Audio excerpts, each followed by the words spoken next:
Hello guys. आज हम बात करेंगे ट्रेडिंग जर्नल के बारे में, है ना। ट्रेडिंग जर्नल ये वो वाला ट्रेडिंग जर्नल है जो ट्रेडिंग करने से पहले किया जाता है ना। मतलब एक प्रॉफिटेबल ट्रेडर का ट्रेडिंग जर्नल कैसे होना चाहिए, है ना। समझ में आ रही है बात। तो उससे पहले हम देखते हैं कि ये मैंने टोरेंट पावर का शेयर लेके रखा है, एक फ्यूचर का लॉट। तो यहाँ पे मैंने इसकी एंट्री कुछ तो यहाँ पे आसपास 65-64 के आसपास, है ना। ये यहाँ से ऑलरेडी यहाँ तक आया है। अभी मेरा टारगेट जो है वो ये है ना। टारगेट मतलब यहाँ तक जाएगा। तो अभी मैंने क्या किया है, मैंने जो पोजीशन दी, मैंने ये लेवल पे इसको निकाल दिया, मतलब यहाँ पे कुछ तो निकाल दिया 526 के आसपास। तो ये यहाँ पे निकाला मैंने, यहाँ पे ऑर्डर डाली 27.5 के आसपास था, लेकिन वो कंप्लीट यहाँ पे हुई। तो मैं यहाँ पे एग्जिट किया है। मैं यहाँ पे एग्जिट क्यों किया, क्योंकि ये एग्जॉशन गैप है ना। एग्जॉशन गैप जो भी लेवल आता है, रेजिस्टेंस आता है, अगर वहाँ पे गैप से डायरेक्ट ओपन हो जाता है तो वो एक रिवर्सल का साइन है ना। और ये बहुत एक सीरियस साइन है और इम्पोर्टेंट साइन है। तो एक तो यहाँ निकल सकते थे हम, नहीं तो फिर जैसे ही लोअर लो लोअर हाई बनने चालू होते हैं हम वहाँ पे फिर उसको एग्जिट कर सकते हैं। लेकिन मैंने इसको यहाँ पे निकाल दिया। अभी मैं इसको फिर से लेने वाला हूँ, है ना। कि जो कि मेरा टारगेट है, जो मैंने बताया कि ये यहाँ तक जा सकता है, मतलब कि 540 तक मैं उसको देखता हूँ ये जाएगा। तो अभी मैं उसको लूँगा फिर से यहाँ पे, है ना। ये प्रॉपर ये हॉरिजॉन्टल लेवल है ना। फिर उसके बाद ये मिस्टीरियस पैटर्न बीच में सिंपल है। और ये देखिए ये गैप भी है यहाँ पे, ये गैप भी है। ये जैसे यहाँ पे टच होगा मैं यहाँ पे उसको ले लूँगा, जो मेरा टारगेट होगा यहाँ तक के लिए, है ना। ऐसी है गाइस। जो मुझे यहाँ पे रिस्क रिवॉर्ड मिला है वो कितना है मैं वो भी बताता हूँ। अब तक ये ट्रेड में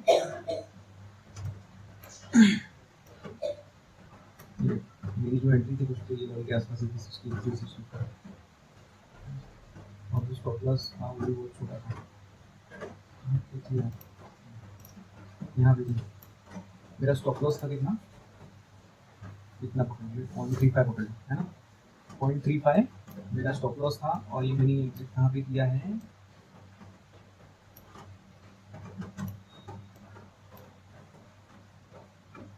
%13, है ना।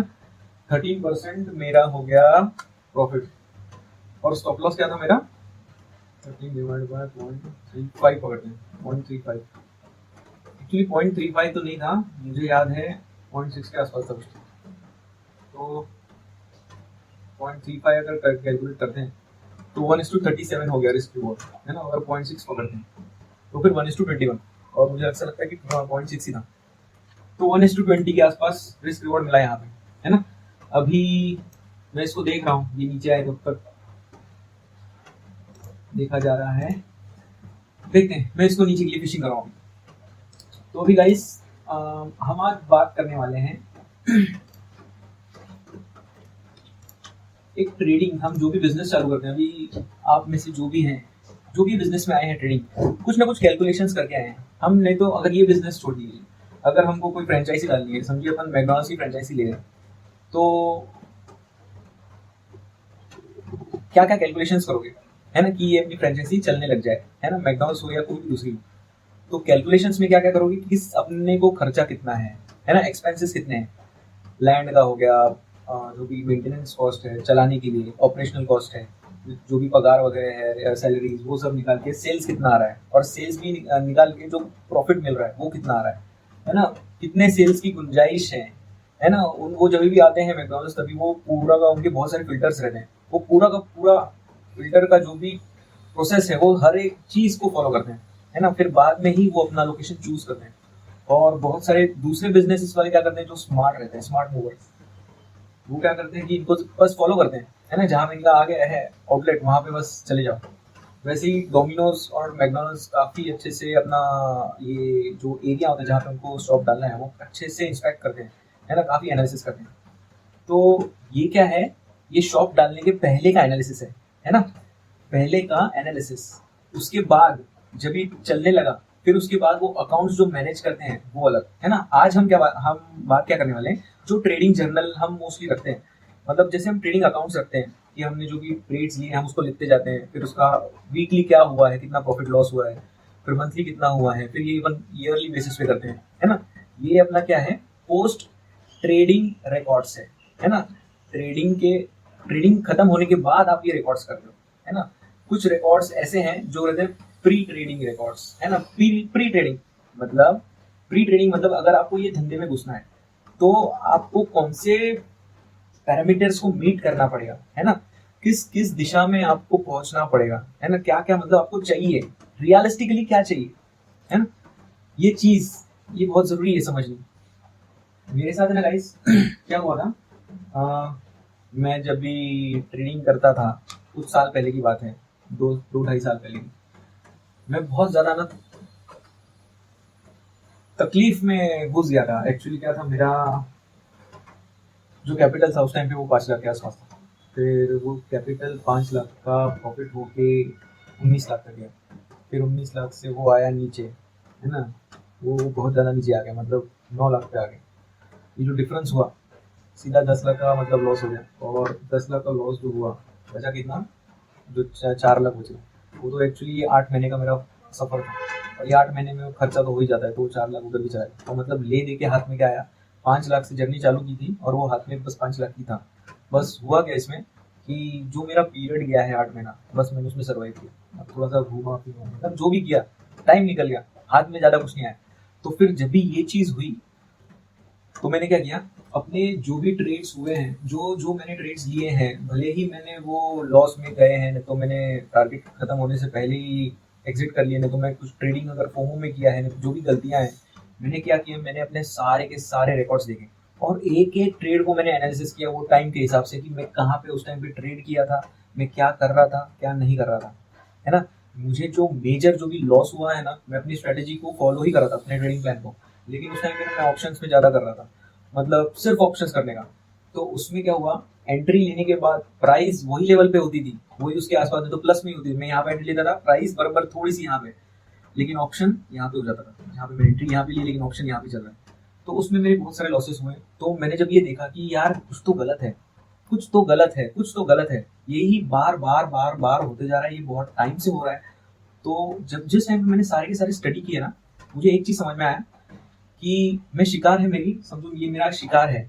तो इस शिकार के लिए मैं कभी कभी इससे इसको मार रहा हूँ, कभी कभी इससे मार रहा हूँ, कभी कभी इससे मार रहा हूँ, या कभी कभी और बड़े चीज से मार रहा हूँ, है ना। तो एक्चुअली जरूरत क्या है, मतलब अभी देखिए, अगर बकरा पकड़ना है आपको, है ना, बकरा पकड़ना है तो उसके लिए आप गन भी चला सकते हो, उसके लिए आप तीर भी चला सकते हो, आप उसके लिए गुल्ले से मार सकते हो, आप उसके लिए एयर गन लगा सकते हो, आप बहुत कुछ टूल्स इस्तेमाल कर सकते हो, है ना। और हर एक टूल की अलग अलग वैल्यू है, अलग अलग कीमत है ना।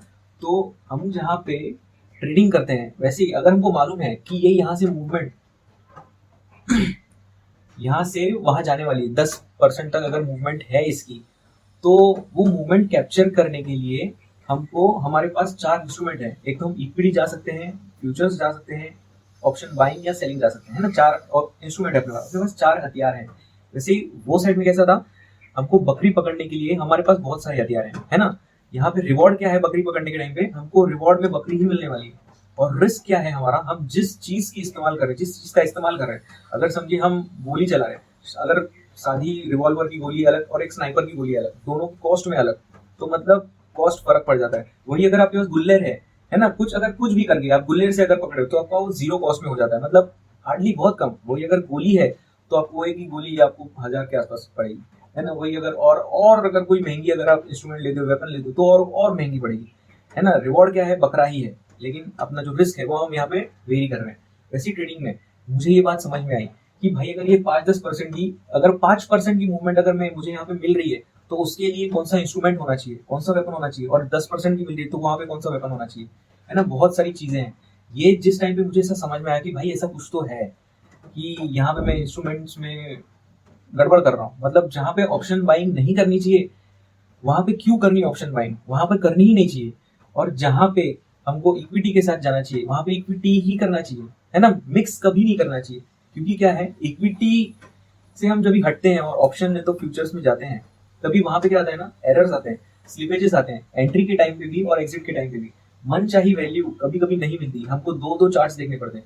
आप देखोगे कि टाटा मोटर्स को आप इक्विटी में अलग खुलेगा चार्ट, वही चार्ट एफ फ्यूचर्स के इसमें अलग खुलेगा और वही चार्ट ऑप्शंस में अलग खुलेगा, मतलब 3 चार्ट हो गए अलग अलग। तो ये कुछ तो सिस्टम जो है ना वो थोड़ा सा ये था गड़बड़ वाला। तो मैंने जिस टाइम पे मेरे सारे के सारे रिकॉर्ड्स देखे तो बहुत कुछ अलग अलग चीजें मेरे सामने आई, है ना। मेरी एफिशिएंसी का पर्दा खुल गया कि मतलब एक्चुअल में मेरी एफिशिएंसी क्या है, ट्रेडिंग एफिशिएंसी। बहुत टाइम पे ऐसा हुआ कि एक लूजिंग स्ट्रीक आया और कंटिन्यूसली मेरे 13-14 ट्रेड लॉस में जा रहे, है ना, लॉस में चले गए। लेकिन उसके बाद एक छोटी विनिंग स्ट्रीक भी आई जिसने सारे कवर अप करके थोड़ी कमाई भी करके दी।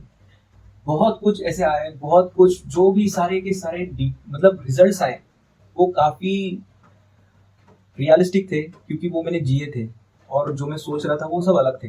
तो जब भी वो रिजल्ट्स आए ना सामने, मैं सोचने के लिए मजबूर हो गया कि यार ये रिजल्ट्स जो आ रहे हैं, जो आए हैं, इससे फ्यूचर में मैं थोड़ा सा सीख के इसको कुछ परसेंट में बेटर कर सकता हूँ। मतलब अभी अगर समझो मेरे रिजल्ट्स, मेरी परफॉर्मेंस अगर समझिए मेरी 60% है, अगर अच्छी है, मतलब 60% में मैं कंसिस्टेंट रिटर्न जनरेट कर रहा हूँ, तो आने वाले साल में वो 60 का 80 नहीं होने वाला। मैं समझता हूँ कि वो 60 का 65 होगा, 64 होगा, एकदम 70 भी नहीं होगा। धीरे धीरे करके आने वाले कुछ साल में मैं एकदम मतलब एकदम मास्टर बन जाऊंगा। तो वो जो सारे के सारे जो मैंने रिजल्ट्स देखे उसमें मुझे एक चीज मालूम पड़ी कि ये जो एफिशिएंसी है, जो 10 हम ट्रेड लेते हैं उनमें क्या एफिशिएंसी एक्चुअल में काम करती है, वो कैसी आती है और प्रोबेबिलिटी कौन से हिसाब से होती है। और जिस टाइम पे हम ये ग्रुप ऑफ ट्रेड को कंसीडर करते हैं कि पूरे के पूरे 10 ट्रेड है ना, जब भी हम वर्स्ट कंडीशन भी देखते हैं और जब भी हम अपनी फेवरेबल कंडीशन भी देखते हैं और जब ये दोनों कंडीशन को नजर में रख के हम अपनी अगर स्ट्रेटेजी बनाते हैं तो हमको कैसी बनानी चाहिए, मतलब वो स्ट्रेटेजी में आंकड़े कौन से होने चाहिए, रिस्क रिवॉर्ड कौन सा होना चाहिए, है ना। हमको इसमें समझ में आ जाता है कि अगर समझो हमको पैसा कितना चाहिए घर चलाने के लिए, है ना। अगर समझो इसको 50,000 रुपये महीने का चाहिए तो उसको अगर एक्सपेंसेस है 50,000 तो उसको 70,000 तक कमाना ही पड़ेगा हर महीने, है ना। कुछ सेविंग भी करेगा तो उसको 70,000 कमाना है। तो 70,000 अगर उसको मंथली कमाने हैं तो उसका ग्रुप ऑफ ट्रेड कैसे दिखेगा, सोचो।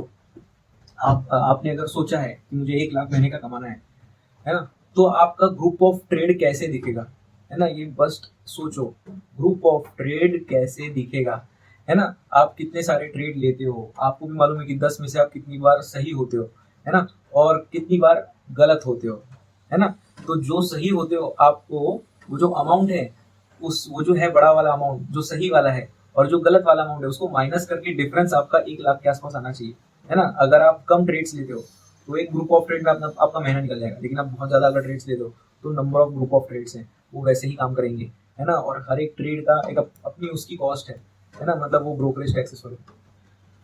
तो गाइस ये चीज कोई ध्यान में नहीं देता, है ना, कि ऐसी भी चीज होती है वगैरह वगैरह। लेकिन ये ऐसी चीज होती है ना। कोई भी धंधा कर लो यार, कहीं पे भी अगर तुमको जाना भी है ना, कहीं पे जर्नी करनी है, तुम पहले प्लान करोगे, फिर उसके बाद वो जर्नी होगी, फिर उसके बाद तुम्हारा खर्चा टोटली निकलेगा, है ना, कि एक्चुअल में कितना हुआ। अभी समझो तुमको एक घर लेने का है, ये खाली जमीन है ना, ये घर है समझो, ये खाली जमीन पहले क्या करोगे, तुम्हारा जो घर बनेगा ना वो पेपर पे बनेगा, तुम उसको लिखोगे कि भाई पहले खर्चा कितना आएगा अपने को, है ना, खर्चा आएगा कितना।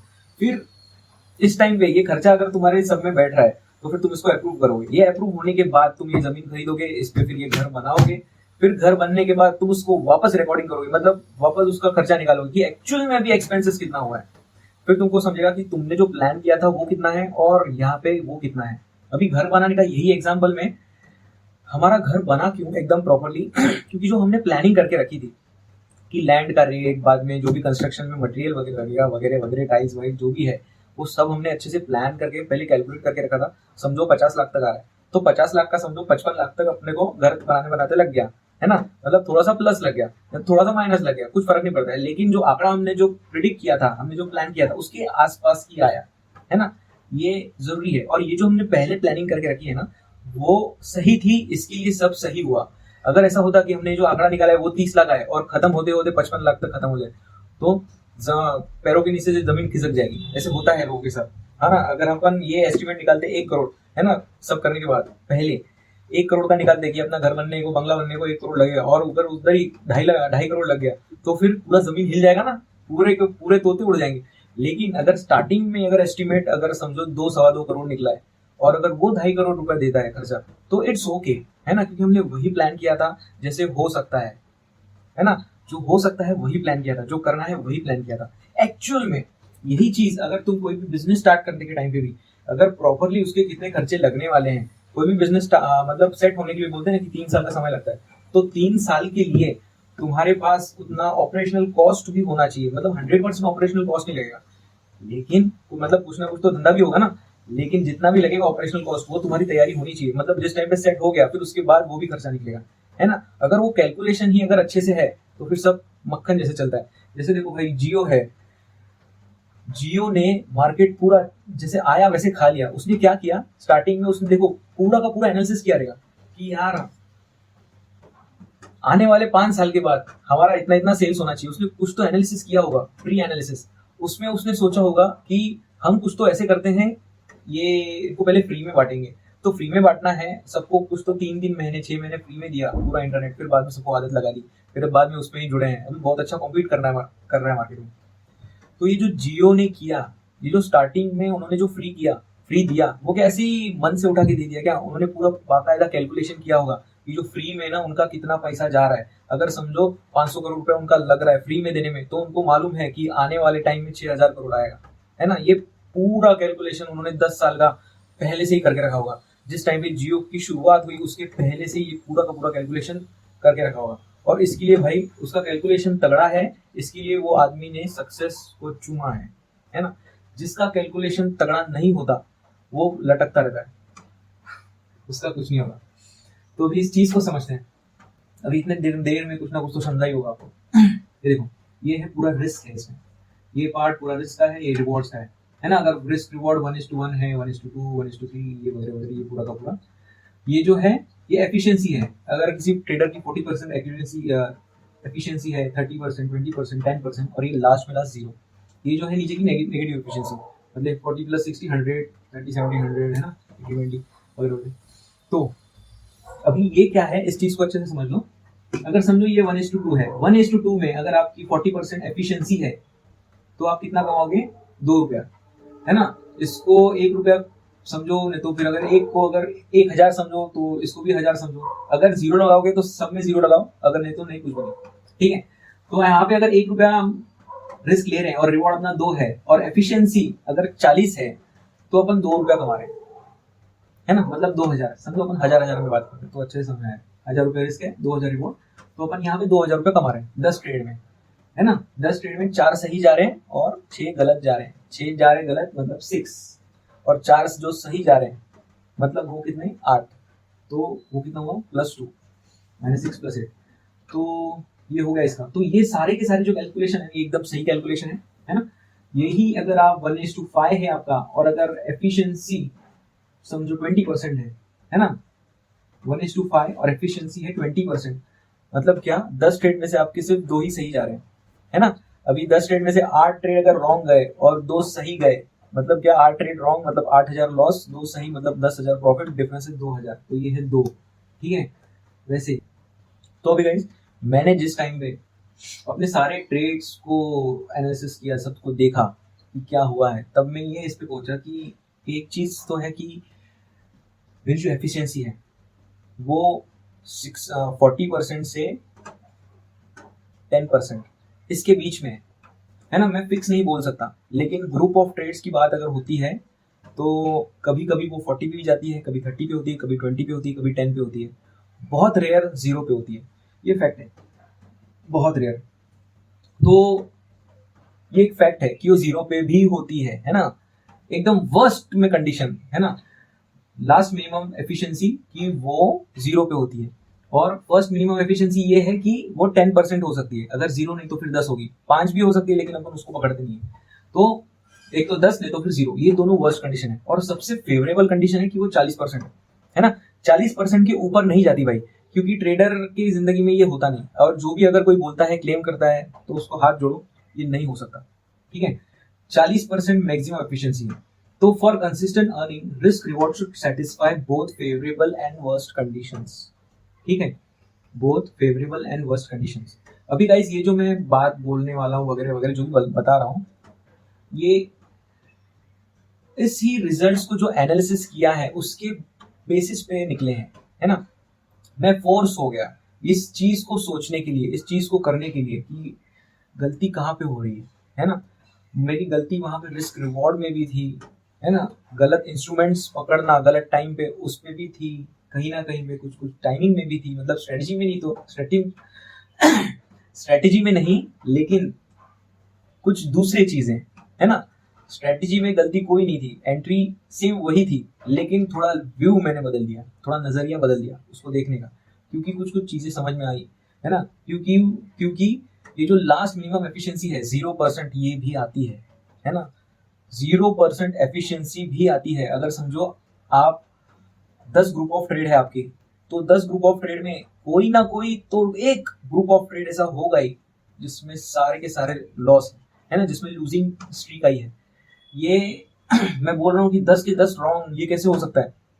ये वैसा ही है जैसे आपको भी मालूम है, आप ट्रेडिंग करियर में आए हो, आपके जो 1 साल जाएगा वो अगर आप कमा रहे भी हो कंसिस्टेंट, आप हर महीने नहीं कमाओगे, कोई ना कोई तो महीना होगा, है ना, जिसमें आपको बड़ा लॉस तो नहीं, लेकिन कहीं ना कहीं पे आप छोटे से माइनस में रहोगे, नहीं तो कहीं पे आप कमाओगे ही नहीं, कोई ना कोई तो महीना होगा ना। वैसे ही ये 10 ग्रुप ऑफ ट्रेड में से एक तो ग्रुप ऑफ ट्रेड आएगा ही जिसमें आपका 10 कंटिन्यूस लॉस आएगा, है ना। तो ये एक कंडीशन थी, तो इसको मद्देनजर रखते हुए ही मुझे मेरी स्ट्रेटेजी का रिस्क रिवॉर्ड चूज करना था, है ना। क्योंकि अगर ये 0% अगर कंडीशन आती है, मतलब 10 के 10 ट्रेड रॉन्ग, है ना, तो मतलब ये बहुत ही सीरियस कंडीशन हो जाती है। 10 के 10 ट्रेड रॉन्ग, फिर भी सीधा नेक्स्ट ग्रुप ऑफ ट्रेड, तो नेक्स्ट ग्रुप ऑफ ट्रेड अगर वहां पे चालू करूं तो वापस वो 1 से चालू, अगर वहीं पे वापस वही होता है तो क्या करूंगा, है ना। तो मतलब समझिए अगर 10 ट्रेड रॉन्ग हो गए, है ना, हर एक ट्रेड में मेरा 1000 लॉस हो गया, तो मतलब टोटल 10,000 लॉस, तो वापस अभी नेक्स्ट ग्रुप ऑफ ट्रेड चालू करूंगा, तो जब भी मैं 11वां ट्रेड लूंगा तभी मुझे क्या चाहिए होगा कि मेरा पिछले का भी लॉस कवर अप हो जाए, है ना। अगर सिर्फ उसी ट्रेड में 11वें ट्रेड में अगर मुझे रिस्क रिवॉर्ड 1:10 मिल गया, समझो अगर उतना मिल गया, तो मेरा सिर्फ वो ग्रुप ऑफ ट्रेड का काम हो जाएगा ना जो नेक्स्ट मैंने चालू किया है। पहले ग्रुप ऑफ ट्रेड का क्या होगा, है ना। ये चीज समझनी पड़ेगी। अभी यहाँ पे आप बोल सकते हो कि वो ग्रुप ऑफ ट्रेड में अगले भी तो ट्रेड है ना, उसमें भी प्रॉफिट होगा, वो कवर अप होगा। ऐसे नहीं हो सकता, ऐसे नहीं होता, होना चाहिए। क्योंकि क्या है, एक ट्रेड को भी अगर चांस दिया जाए तो वो बहुत सारे लॉसेस कवर अप कर सकता है। बस क्या है, हमको उसको मौका देना है। तो अभी मेरी जो रिस्क रिवॉर्ड था, एकदम सीरियसली मैं बोलता हूँ, मैं एक ट्रेडर को फॉलो करता था थोड़ा थोड़ा, पॉल ट्रूडर जोन्स करके था। उनका रिस्क रिवॉर्ड मैंने एक अपने इंटरव्यू में सुना था कि 1:5 करके है, तो मैंने 1:5 को ये देखा कि 1:5 चाहिए। लेकिन जिस टाइम पे मेरा थोड़ा सोचना इंट्रा पोजिशनल में शिफ्ट हुआ कि भाई ये जो मार्जिन है, मार्जिन को अगर थोड़ा सा साइड में रखा जाए तो हमारा सोचने, हमको सोचने के लिए ना एक अलग दरवाजा खुल जाता है। जैसे ना सामने 2 दरवाजे हैं, है ना, अपने लाइफ के, एक है विथ मार्जिन वाला और एक है विदाउट मार्जिन वाला। जब तक एक खुला हुआ है तुम दूसरे में एंटर नहीं कर सकते, है ना। तो जिस टाइम पे मैंने अपना मार्जिन वाला दरवाजा बंद किया, मुझे दूसरे इसमें बहुत सारा स्कोप दिखा, तो मैं वहां पे देखने लगा कि क्या है। तो इंट्रा पोजिशनल ट्रेडिंग में मुझे ऐसा दिखाई दिया कि जो रिस्क है, जो मैं इंट्राडे की मेरी जो खुजली है, वो अगर मुझे मिटानी है तो रिस्क जो है मैं इंट्राडे वाली लूंगा, लेकिन जो मेरा रिवॉर्ड है वो पोजिशनल। मतलब कैसा risk single digit, reward double digit, एकदम सीधा सीधा फंडा है। Risk single digit, reward double digit. अभी इसमें क्या है, अगर मैं रिस्क जो है सिंगल डिजिट रखता हूं और रिवॉर्ड अगर डबल डिजिट रखता हूं, तो उसमें क्या होता है, मेरा जो रिवॉर्ड है, ये जो मेरी लास्ट मिनिमम एफिशिएंसी है 0%, अगर समझो ये आ जाती है, और अगर मेरा रिवॉर्ड जो है 1:10 है समझो, है ना, डबल डिजिट है, तो अगर मेरे 10 के 10 अगर ट्रेड रॉन्ग जाते हैं, तो 11वां ट्रेड मेरा जो जाएगा वो मेरा सारे के सारे 10 भर के निकालेगा, है ना। मतलब जो मेरा, मैं ब्रेक इवन पे आ जाऊंगा। 10 ट्रेड जो रॉन्ग है और एक ट्रेड जिसमें मुझे 1:10 मिला है, वो सारे के सारे भर देगा। तो अभी अगर हम इसको देखेंगे, सुनने में अच्छा लगता है, लेकिन वो एक्चुअल में भरता है क्या सारा का सारा लॉस? वो सिर्फ लॉस भरेगा, वो ब्रोकरेज और टैक्सेस का कॉस्ट नहीं भरेगा। तो यहाँ पे हम अगर देखेंगे कि 1:10 जो रिस्क रिवॉर्ड है 10, वो भी कहीं ना कहीं पे कंडीशन को मीट नहीं कर रहा है ना, लास्ट मिनिमम एफिशिएंसी को मीट नहीं कर रहा है। ये तो सेटिस्फाई होना चाहिए ना यार। और अगर समझो दूसरे ग्रुप ऑफ ट्रेड में भी अगर 9 ट्रेड गलत जाते हैं तो मतलब अपने टोटल 19 ट्रेड गलत जा रहे हैं, है ना, 19 ट्रेड गलत जा रहे हैं, तो एक 20 ट्रेड पे बहुत सारा लोड आ जाएगा, है ना, बहुत सारा लोड आ जाएगा क्योंकि उसको बहुत सारा कवर अप करना है। तो अभी एक बात ऐसी है ना गाइस कि कभी भी इतने सारे ट्रेड नेगेटिव नहीं जाते, कभी भी नहीं जाते। ये हम सिर्फ क्या है, एकदम वर्स्ट कंडीशन के लिए हम सोच रहे हैं, उसको प्लान कर रहे हैं कि अगर ऐसी वर्स्ट कंडीशन आती है तो हमको क्या करना है, हम रेडी रहना है। हमको ना प्लानिंग, हमको आंकड़े सब ऐसे रखने हैं ना, हमको बिजनेस जो करना है ना वो जियो के हिसाब से करना है, जैसे रिलायंस वाले ने किया। जो भी एनालिसिस था यार, मार्केट में आया, एंट्री की, अपना प्रोडक्ट डाला, सबको फ्री में दिया, चलाया और वो चल गया। मतलब एंट्री भी एकदम धांसू और चल भी गया। मतलब ऐसी पिक्चर बनाई जो जिसको हिट होना ही था, सुपर डुपर हिट होना ही था, और वो हिट हो भी गई, है ना।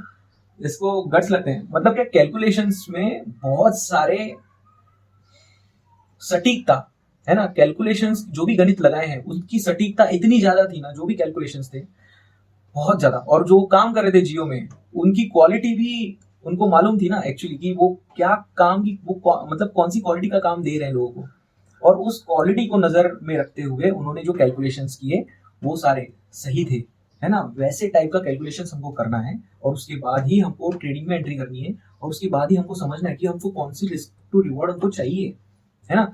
ये हमको नहीं चाहिए, ये ट्रेडिंग के लिए चाहिए होती है, एक ट्रेडर के लिए। एक जो भी प्रोबेबिलिटी जो चीज है ना उसको समझनी है ना, प्रोबेबिलिटी को अच्छे से समझनी है कि क्या है ये प्रोबेबिलिटी।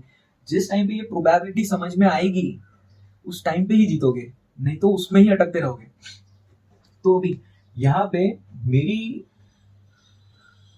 जो कंडीशन थी, मैंने ऐसे ही सोचा था कि अगर एक ग्रुप ऑफ ट्रेड में आपका लॉस जाता है ना, मतलब 10,000 माइनस में होगा, तो उस ग्रुप ऑफ ट्रेड को कैसे रिकवर किया जाए। तो वहां पे तो एकदम सीधा सीधा एक ही ऑप्शन आता है कि जो जो अपना रिवॉर्ड है वो उसको वो डबल डिजिट हो, है ना। अगर डबल डिजिट है तो वो अपना कंडीशन को सेटिस्फाई करता है कि अगर पूरा ग्रुप ऑफ ट्रेड रॉन्ग है तो 11 ट्रेड में अपना निकल जाएगा। लेकिन अगर कभी ऐसा होता है कि 11 ट्रेड में ना निकल के 12th 13 14 15 या 19 ट्रेड में या 20 ट्रेड में अगर ये चीज आ जाए तो फिर क्या, तो फिर क्या। ये हम जो प्लान कर रहे हैं ये बहुत ही दूर की बात है ना, कि इतने सारे रॉन्ग जाएंगे, लेकिन we are planning for the worst. तो यहाँ पे क्या है, अगर हमको कोई ट्रेड 15 पे आता है, 20 पे आता है, तो हमको क्या करना है, हमको सिर्फ इतना करना है कि हमारा जो रिस्क रिवॉर्ड है हमको उसको बढ़ाना है। यहाँ पे जो हमारा रिस्क रिवॉर्ड है, अगर 20 ट्रेड पे अगर आपका एक प्रॉफिटेबल ट्रेड आता है, 19 नेगेटिव ट्रेड्स के बाद अगर आपका एक प्रॉफिटेबल ट्रेड आता है, तो फिर अगर उसका रिस्क टू रिवॉर्ड 1:20 है तो फिर आपकी कंडीशन मीट कर रही है ना। 20 को अगर आपने प्लान कर लिया, ये 20 का आंकड़ा, तो आपकी ट्रेडिंग झिंगा लगा हो जाएगी, है ना। ये सुनने में बहुत अवघड़ लगेगा, मतलब मुश्किल लग सकता है, लेकिन ये है वैसे। 20 का अगर आंकड़ा अगर प्लान कर लिया ना तो मतलब ये कभी जाएगी नहीं, वहां तक कभी जाएगी नहीं। ये चीज ऐसी है क्योंकि आप जो भी स्ट्रेटेजी होती है आपकी ट्रेडिंग करने की वो ऐसी नहीं होती, है ना, वो किसी ना किसी बेसिस पे होती है। तो इसलिए भरोसा करना चाहिए उस चीज पे, है ना। 1:20 के लिए मैंने प्लान किया, है ना, रियलिस्टिकली बता रहा हूँ, मैंने उस टाइम पे 1:20 के लिए मैंने प्लान किया, है ना। 1:10 पे मैं पहुंचा, मैंने ट्रेडिंग भी की कुछ टाइम पर, लेकिन नहीं हो पाया। जब ही एक वो चीज है, एक जो डर है, हमको प्रोसेस के ऊपर भरोसा नहीं होता, कभी हम हिचकिचाहट करते हैं ट्रेड लेने के टाइम पे। अभी मैं ट्रेडिंग करता हूँ ना एकदम क्लैरिटी के साथ करता हूँ कि मालूम है यार यहाँ पे ट्रेड लेना है, यहाँ पे ट्रेड लेना है, यहाँ पे एग्जिट करना है, वहाँ पे एग्जिट करना है, कुछ क्लैरिटी है। कुछ आंकड़ों को भी मैंने समझ के रखा है कि अभी कैसा है, अगर मिनिमम प्रॉफिट भी हो जाता है तो भी मालूम है कि वो कहाँ पे काम आता है, कहाँ पे नहीं आता है, सब क्लैरिटी है। तो अभी यहाँ पे क्या है गाइस, अगर ये देखो, जैसे देखो 1:10 का अगर तुम्हारा रिस्क टू रिवॉर्ड है ना, मैंने प्लान 1:20 का किया, वो भी बात करेंगे, लेकिन ये 1:10 में अभी आपको दिखाता हूँ। यहाँ पे 1:10 का अगर है, 40% एफिशिएंसी है तो आप 34,000 कमा रहे हो, 30% एक्यूरेसी है तो आप 23,000 कमा रहे हो, अगर 20% एक्यूरेसी है तो आप 12,000 कमा रहे हो, अगर 10% एक्यूरेसी है तो आप 1,000 कमा रहे हो, है ना।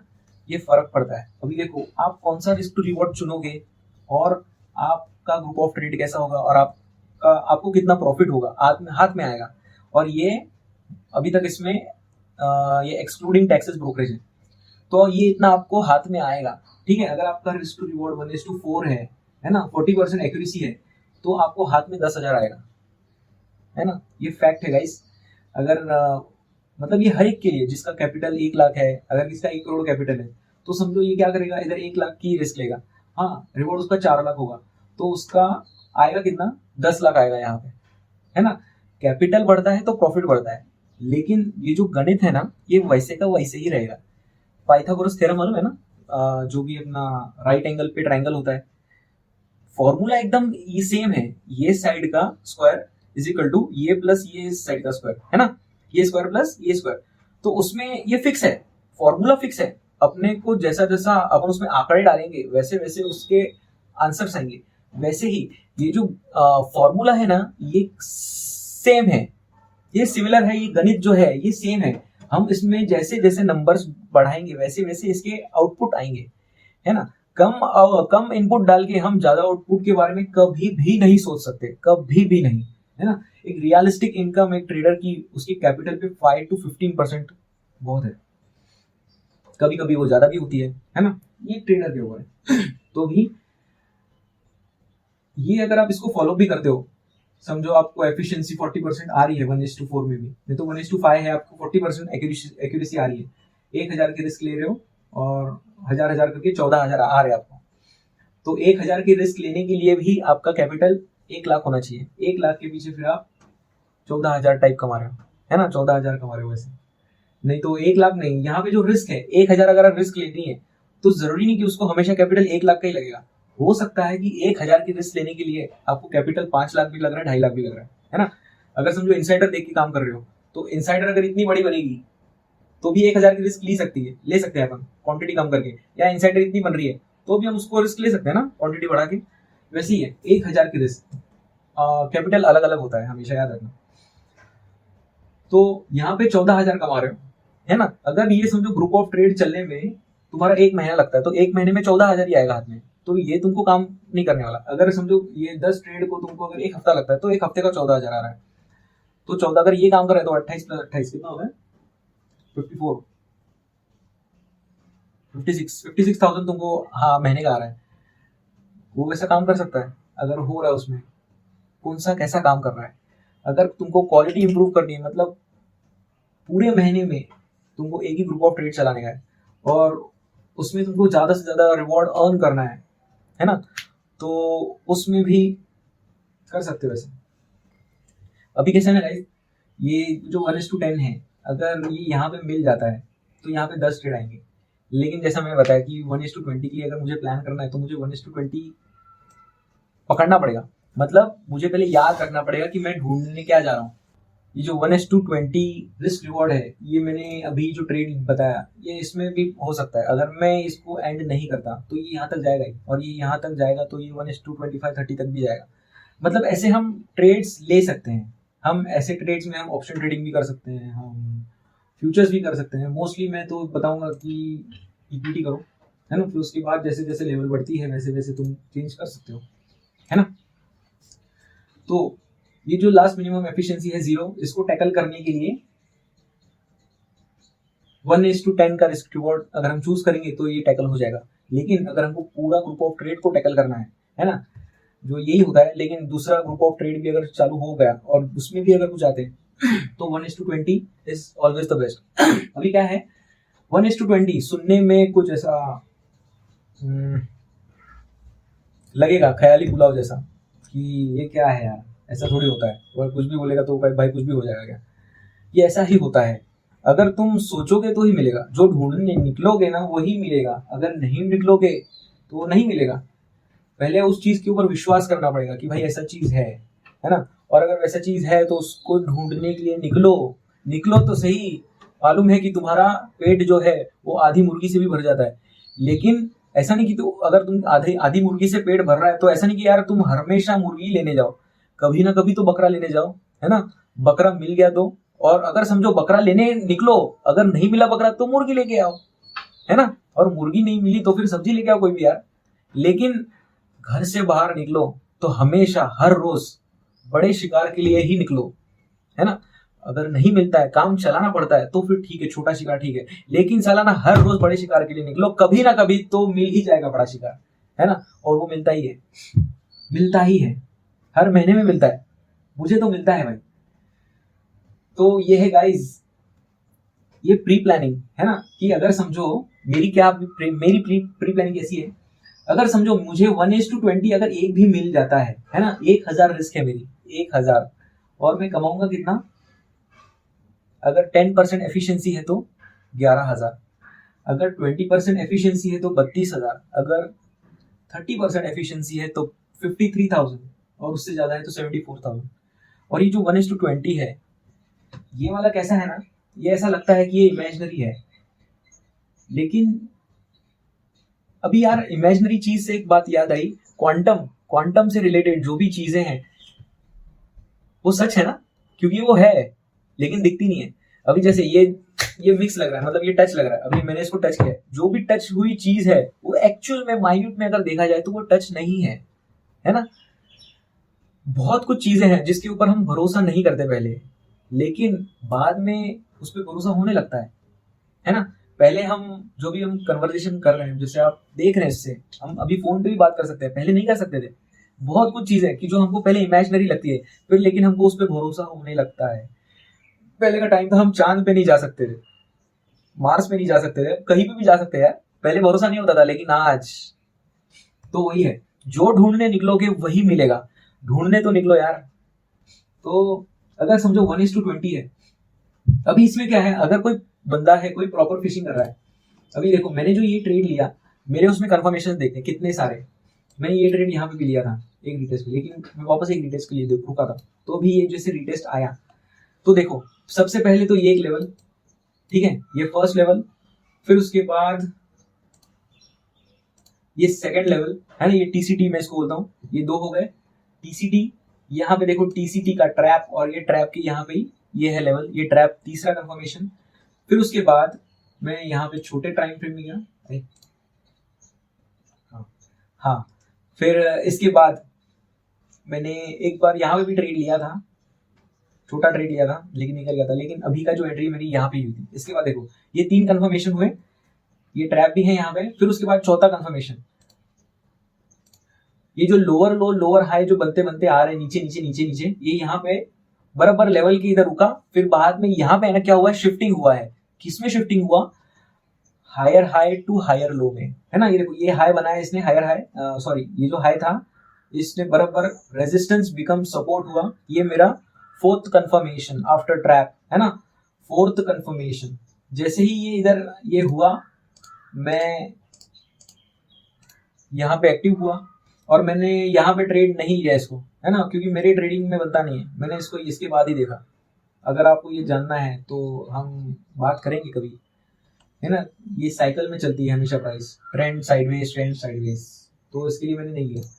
तो मैंने बराबर, ये मेरे 4 हो गई अभी तक कंफर्मेशन। हम 5 मिनट में जाते हैं, 5 मिनट में जाके, ठीक है, ये यहाँ पे जो हम देखेंगे कि डेली टाइम फ्रेम में यहाँ पे इंसाइडर बना था, तो इंसाइडर बन गया। उसके बाद मैं यहाँ पे एक्टिव था, मैंने एक ट्रेड बराबर यहाँ पे लिया था, एकदम यहाँ पे 455 पे, जब ये प्राइस थी बराबर यहाँ पे मैं रुका हुआ था।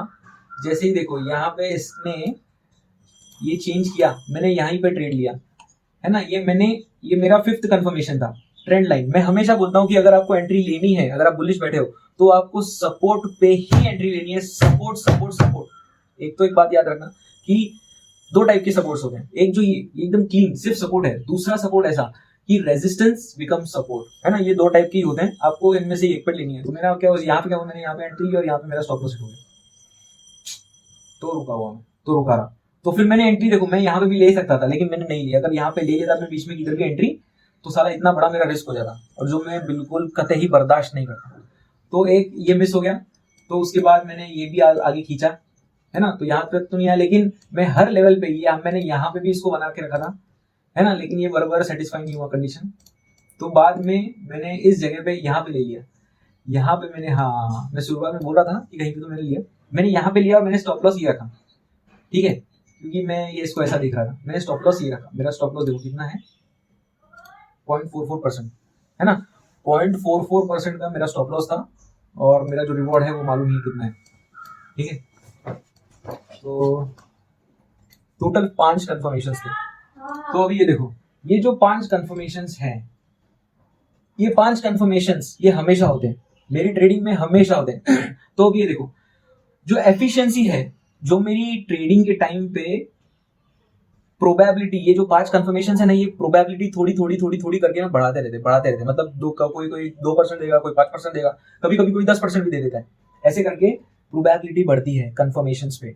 कभी कभी होता है कि कंफर्मेशन जो मैंने 5 अभी बताया, कभी कभी 6 होते हैं, कभी 7 होते हैं, और इन्हीं कंफर्मेशन के ऊपर मेरा ये तय होता है कि मुझे एक ट्रेड इक्विटी में एंट्री लेनी है या फ्यूचर्स में लेनी है या ऑप्शन बाइंग करनी है ना। इन्हीं कंफर्मेशंस के ऊपर, इन्हीं में से एक वॉलेटिलिटी का कंफर्मेशन है जो वॉलेटिलिटी बताता है, तो उससे हम ऑप्शंस में जा सकते हैं, क्योंकि options is the game of volatility, है ना। तो यहाँ पे क्या है, मैंने इतने सारे कंफर्मेशंस देखे और मैं सच में फिशिंग के लिए रुकता हूँ। अगर भरोसा नहीं आता तो मेरे पीछे के वीडियोस देखो। ये टोरेंट पावर जो है, मैंने ये शायद पिछले महीने के आसपास कुछ तो बताया था, और तब से मैं इसको फिशिंग कर रहा था, है ना। तो अगर फिशिंग करने के बाद अगर कोई स्टॉक 1-1.5 लाख कमा के देता है तो अच्छी बात है ना यार, बहुत अच्छी बात है। हम इसी के लिए तो बैठे हैं यहाँ पे कि पैसा कमाएं, है ना। ऐसी चीजें हैं गाइस। और अगर हम हाईएस्ट रिस्क टू रिवॉर्ड अगर प्लान करते हैं, है ना, तो हम पकड़ भी सकते हैं भाई उसको बड़े टाइम फ्रेम से। जैसे डेली टाइम फ्रेम है अपना, डेली टाइम फ्रेम की मूव प्रिडिक्ट करने की, है ना। अभी मैंने ये मूव यहाँ से जो निकली थी, मैंने वो प्रिडिक्ट किया था कि ये यहाँ तक तो जाएगी। मतलब 16% की मूव है, देखो 16% की मूव। तो 16% की मैंने यहाँ पे निकाली। अभी यहाँ पे निकाली है क्योंकि मुझे लगता है कि ये जो है वो यहाँ पे आएगा। अरे यार, हाँ, ये यहाँ पे आएगा इस लेवल पे, तो यहाँ पे मैं फिर से लूंगा इसको। तो ठीक है, ऐसे भी है। अभी ये जो मैंने यहाँ पे एग्जिट कर दिया, ये एक्चुअली ये भी एक टाइप है एग्जिट करने का, है ना। एक कंफर्मेशन ऐसा भी होता है एग्जिट का कि जैसे अभी देखो, ये हायर लो बनते जा रहे हैं, कहीं पे भी लोअर हाई नहीं दिखेगा। फिर यहाँ पे ना शिफ्ट हुआ, ये ट्रेंड शिफ्ट होता है हमेशा। तो शिफ्टिंग में कभी भी रुकना नहीं चाहिए, फटाफट निकल जाओ, क्योंकि ये कितना भी हो सकता है। तो ऐसे ही है गाइस, ये it's as that much easy. मैंने हाईएस्ट रिस्क टू रिवॉर्ड 1:60 या 70 कुछ तो पकड़ा है, मिलता है ना। मेरे ख्याल से मैंने 100 भी पकड़ा है, लेकिन जो स्लिपेजेस वगैरह हम उसको पकड़ के अगर देखते हैं तो वो कम हो जाता है। वैसे मिलता है, पकड़ोगे तो मिलेगा, कुछ भी मिलेगा, जैसे सोचोगे वैसे मिलेगा भाई मेरे। ये LNT भी मैंने बता के रखा था यार कुछ बहुत टाइम पहले। ये देखो डेली में ये पैटर्न, है ना, ये पैटर्न अगर इसको ही अगर बड़ा खींचेंगे तो वीकली में ये है, ये बहुत बड़ा हॉरिजॉन्टल पैटर्न है। ये हॉरिजॉन्टल पैटर्न में ही ये नीचे आया, यहाँ पे एक एंट्री गई मेरी, यहाँ पे 2 बार लॉस हुए थे। इसके बाद ये नीचे जाके वापस ऊपर आया, तो भी यहाँ पे भी मैंने एंट्री करके रखी है। तो ऐसे ही होता है गाइस, ऐसे ही टाइप के कंफर्मेशंस को हमको जोड़ना है ना। हम ऐसे टाइप को हम जोड़ते जाएंगे, उसके बाद ही हमको कुछ ना कुछ समझ में आता है ना। हमेशा गाइस कुछ ना कुछ समझ में आता ही है ना। ट्रैप होती है प्राइस, ट्रैप के बाद अच्छी खासी मूवमेंट आती है। ये होता है, ये हमेशा होता है और ये होता आया है। ट्रैप को समझो। ट्रैप मतलब you can smell the fear in the market, है ना। फियर किस बात का? फियर कब होता है? जब कोई बुलिश बैठा है और प्राइस बेरिश हो गई, या कोई बेरिश बैठा है और प्राइस बुलिश हो गई, बस वो फियर है और कुछ नहीं। ये देखो, ये भी एक ट्रैप है ना।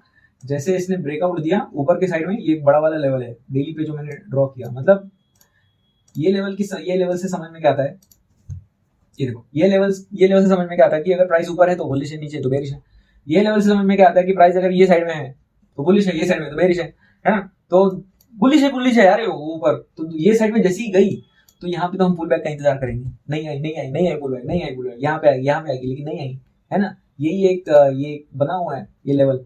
अभी एक ऐसा भी ब्रेकआउट होता है, कंसोलिडेशन बिफोर ब्रेकआउट, है ना। ब्रेकआउट एक तो ऐसा होता है कि देखो ब्रेकआउट करेगा फिर रिटेस्ट करेगा, या ब्रेकआउट करने से पहले कंसोलिडेट करेगा फिर बाद में ऊपर जाएगा। तो भी देखो यहाँ पे हमने जैसे देखा यार पैटर्न बन रहा है, तो पैटर्न भी देखो यार, ये ट्रैप हो गए लोग यहाँ पे, है ना। ये TCT है, इसको जैसे ही तुम मारोगे है ना, ये जो थी ये सपोर्ट थी, ठीक है, ये सपोर्ट लाइन थी, ये यहाँ पे प्राइस गई तब ये रेजिस्टेंस बन गई, फिर ये वापस ये सपोर्ट बन गई, ठीक है, ये ऐसे ऐसे करके फिर ये हुई है, फिर देखो यहाँ पे भी इसने बराबर शिफ्टिंग हुआ है ना, इसे प्राइस बताती है कि क्या करना चाहती है, वो क्या करने वाली है। ऐसे कंफर्मेशंस आपको थोड़े थोड़े थोड़े थोड़े कंफर्मेशंस को एक एक एक एक एक लाना है, नजदीक नजदीक नजदीक नजदीक लाना है ना। अभी देखो प्राइस, ये देखो गाइस, ये प्राइस यहाँ पे कुछ तो रिवर्स हो रही है, अगर समझो यहाँ से रिवर्स हो जाती है, यहाँ से ऊपर जाती है तो मैंने मिस कर दिया, क्योंकि मैं यहाँ के लिए बैठा था, है ना। लेकिन अगर यहाँ से ऊपर जाती है और कोई अगर अच्छा खासा कोई पैटर्न बनाता है तो मैं फिर उसको वहां पे ट्रेड करूंगा, है ना। यही है मेरा, वहां पे ट्रेड लेना भी, मेरा रिस्क जो होगा वो 1% से कम होगा, और जो भी मेरा रिवॉर्ड होगा वो कितना होगा, 4, शायद 4, देखते हैं। अगर ट्रेड अगर यहाँ पे मिले तो फिर नहीं लूंगा, अगर यहाँ पे किधर तो मिलता है यहाँ पे, क्योंकि मैं सोच के यहाँ पे मिलेगा तो मेरा रिस्क कितना होगा, 8, सॉरी रिस्क छोटा और रिवॉर्ड मेरा 8% होगा, तो ये ट्रेड बनता है ना। इतने के लिए मैं एक रिस्क, अपनी एक गोली काय को खपाऊं, 2-4% के लिए मैं अपनी एक गोली काय को खपाऊं, है ना। 10% का ही गेम खेलूंगा यार, 2% के लिए क्यों रिस्क लूंगा, खेलना ही नहीं है वो गेम। ऐसे टाइप का है गाइस ये। हमेशा जो भी एनालिसिस है, जो भी मतलब कोई भी काम करने से पहले हम हमेशा पहले सोचते हैं, अगर तुमको इंजीनियर बनना है, कोई भी कोर्स भी करना है, अगर मैं समझो आज के टाइम पे अगर मैं कोर्स दूंगा कि मेरा ऐसा ऐसा कोर्स है, तो तुम पहले अपना लगाओगे कि यार ये कोर्स बैठता है क्या, जितना इन्वेस्ट करूंगा उससे ज्यादा रिटर्न निकलेगा क्या, है ना, वो सब निकलेगा क्या। क्योंकि कोर्स खत्म होने के बाद समझो तुमने पैसा दे दिया, फिर ये कोर्स चला, सीख भी लिया, फिर उसके बाद तुम सोचोगे यार कोर्स का टाइम इतना चला, उसमें कुछ मेरा लाइट बिल गया, ये सब खर्चा हो गया, कोर्स का पैसा गया, तो ये सब निकला है कि नहीं, है ना। तो वो खर्चा अलग, वो खर्चा जिस टाइम पे तुम लिखोगे, है ना, वो खर्चा कि यार एक्सपेंस कितना हो गया टोटल, मतलब आज कोर्स किया और उसके 2 महीने के बाद तुम सारा खर्चा निकालने बैठे कि कितना हुआ है, समझो उस टाइम पे तुमने एक्स अमाउंट निकाली, तो ये जो एक्स अमाउंट है वो आज प्लान होनी चाहिए तुम्हारे पास। अगर तुम कल कोर्स कर रहे हो, ये 2 महीने के बाद का आज प्लान होना चाहिए कि भाई ऐसा ऐसा ऐसा होने वाला है। अगर वो प्रॉपर प्लानिंग हुआ, है ना, वो अगर तुमने बराबर आंकड़ा बराबर प्रिडिक्ट कर लिया, तो तुम कौन से भी आंकड़े प्रिडिक्ट कर सकते हो भाई, क्योंकि तुमको रियलिस्टिक, मतलब रियलिस्टिक का तुमने चुमा लिया है ना, रियलिस्टिक है तुम्हारे मन में, रियलिस्टिक क्या होता है। बहुत थक गया, चलो गाइस बाय।